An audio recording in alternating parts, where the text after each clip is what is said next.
Hey there, genuine moviegoers. Before we begin today's video, which explores Gone Hackman's amazing life and mystery death, be sure to hit the subscribe button and enable notifications so you don't miss our in-depth analyses of Hollywood's most fascinating tales. This is a video you won't want to miss if you enjoy real cinema or are interested in unsolved mysteries. Leave a comment below with your favorite Gene Hackman movie, and let's get started. While his cinematic legacy is celebrated globally, recent events have cast a shadow over his final chapter. Today, we're exploring the extraordinary life and career of the screen legend as well as the unsettling circumstances surrounding his death that have left many questions unanswered. Gone Hackman is a name that resonates with film lovers across generations. His commanding presence, raw talent, and remarkable versatility made him one of Hollywood's most respected actors. Born in San Bernardino, California, on January 30, 1930, Hackman's early years were anything but glamorous. His family moved around a lot because of his father's unstable job, and eventually they settled in Danville, Illinois. At the age of 13, Gene was raised mostly by his maternal grandmother after his father abandoned them. This early adversity would later inform the grit and authenticity he brought to his performances. At 16, Hackman made a decision that would forever change his character. He joined the U.S. Marines, serving during the Korean War, where he developed the discipline and resilience that would later become hallmarks of his acting approach. After his military service, Hackman followed his passion for acting, studying at the Pasadena Playhouse in California. Curiously, the instructors there thought he had little chance of succeeding, a judgment he would later prove wrong throughout his illustrious career. Hackman's rise to fame wasn't immediate. He struggled for years, taking odd jobs and chasing little roles on TV and stage. His tenacity paid off in 1967 when he played Buck Barrow in Bonnie and Clyde, his breakout performance. This performance demonstrated the passion and sincerity that would become his hallmark and garnered him his first Academy Award nomination. Hackman rose to prominence in Hollywood's elite circle in the 1970s. In 1971, he played investigator Poe Doyle. His reputation as a leading man was solidified when he won his first Academy Award for Finest Actor in The French Connection. Hackman's chameleon-like ability to switch between genres made him truly exceptional. He could be menacing as Lex Luthor in Superman Bull, vulnerable as Coach Normandale in Hooters, or morally complex as Little Bill Daggett in Unforgiven, a role that earned him his second Academy Award, this time for Best Supporting Actor. The movie's iconic car sequence is still one of the most exciting moments in cinema, with Hackman's fierce determination driving the scene's intensity. His performance of surveillance specialist Harry Cull and Francis Ford Cop's exchange demonstrated his ability to subtly represent loneliness and paranoia. Throughout his four-decade career, brilliance Hackman accumulated a remarkable array of honors. Perhaps more important than the accolades were the respect he received from other actors and filmmakers, which included 2 Academy Awards, 4 Golden Globes, and 2 BAFTA Awards. What's most intriguing about Hackman is his relationship with fame, which is different from many Hollywood stars. Clint Eastwood once said that Hackman had an instinct for honesty that made his performances feel genuine and lived in. When Hackman unexpectedly decided to retire from acting after his role in 2004 at the age of 74, his desire for privacy became even more evident. He kept a certain distance from the celebrity machine, rarely gave interviews, avoided red carpet events whenever possible, and seemed genuinely uninterested in the perks of stardom. His talent remained intact, and he left Hollywood completely without taking part in any farewell tours or sentimental farewell projects.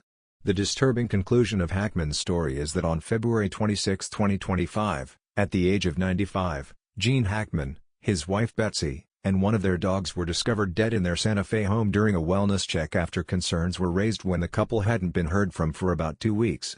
He simply chose to step back and concentrate on writing historical fiction novels with co-author Daniel Lenon and enjoying life away from the spotlight in Santa Fe, New Mexico, with his wife Betsy Arakawa.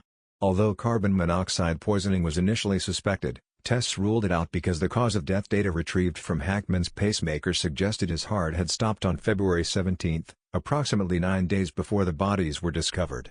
What has baffled investigators is the placement of the bodies within the house, according to sources close to the investigation. Initially, there were no signs of forced entry into the house, but the front door was reportedly found to be unsecured. Authorities have classified the deaths as suspicious, but they have refrained from implying foul play because of the unusual circumstances surrounding the discovery of Hackman, his wife, and their dog in separate rooms of the house. Additionally, prescription medications were found scattered throughout the house, though it is unclear whether these contributed to the deaths.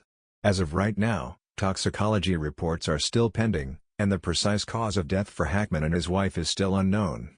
Given Hackman's prominence in the film industry and his 10-year hiatus from public life, the mystery surrounding his death has drawn public attention, and the investigation is still ongoing as authorities attempt to piece together what transpired in those final days. The circumstances surrounding his death are still unknown. Unquestionably, Gene Hackman had a significant influence on film. Hackman offered a genuineness that helped viewers believe in the worlds he lived on screen, whether he was portraying heroes, villains, or the morally gray characters in between. His method to acting was grounded, authentic, and profoundly human, and it impacted innumerable performers who came after him. Later in his career, he gave some of his most memorable performances, demonstrating that his skill only grew with age. In Unforgiven, his Little Bill Daggett was a complex antagonist who believed in his own twisted moral code. He portrayed Royal Tenenbaum with the ideal balance of rakish charm and vulnerability. These performances demonstrated Hackman's exceptional talent for bringing compassion to characters who are incredibly damaged. In an industry that frequently gravitates toward more flamboyant personalities, Hackman's workmanlike approach to acting was something that colleagues frequently praised. He didn't care about method techniques or intricate preparations. Instead, he just showed up, understood the character's motivations, and gave performances of remarkable depth. This unpretentious approach to his craft made him both respected and somewhat enigmatic. As we consider Hackman's legacy and wait for answers regarding his final days, we are reminded of the private nature of a man who gave so much to public art. He created indelible characters that continue to resonate with audiences worldwide while maintaining his own privacy and dignity. Perhaps the mystery surrounding his death mirrors the enigmatic quality he brought to so many of his performances, complex, nuanced, and not easily categorized. Francis Ford Coppola, who directed Hackman in The Conversation, described working with Hackman as inspiring, pointing out how Hackman could convey complex emotional states with minimal dialogue. From his breakthrough performance in Bonnie and Clyde to his final part in Welcome to Mooseport, the actor's dedication to emotional sincerity and authenticity elevated the bar for on-screen acting. The cinema industry has lost a true legend.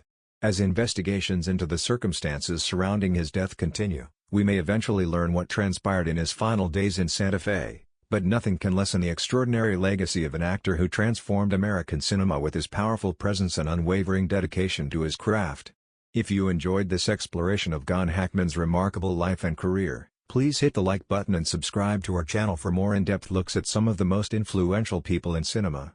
Gene Hackman never gave less than what he gave. Leave a comment below with your favorite Gene Hackman performance, and share this video with the moviegoers in your life who value real performances and the best of acting. Before we celebrate the legends who shaped cinema and the mysteries that occasionally surround them, please let me know which of his many iconic roles most spoke to you. If you're interested in learning more about Hackman's filmography, check out our playlist of actor profiles linked in the description. Thank you for viewing.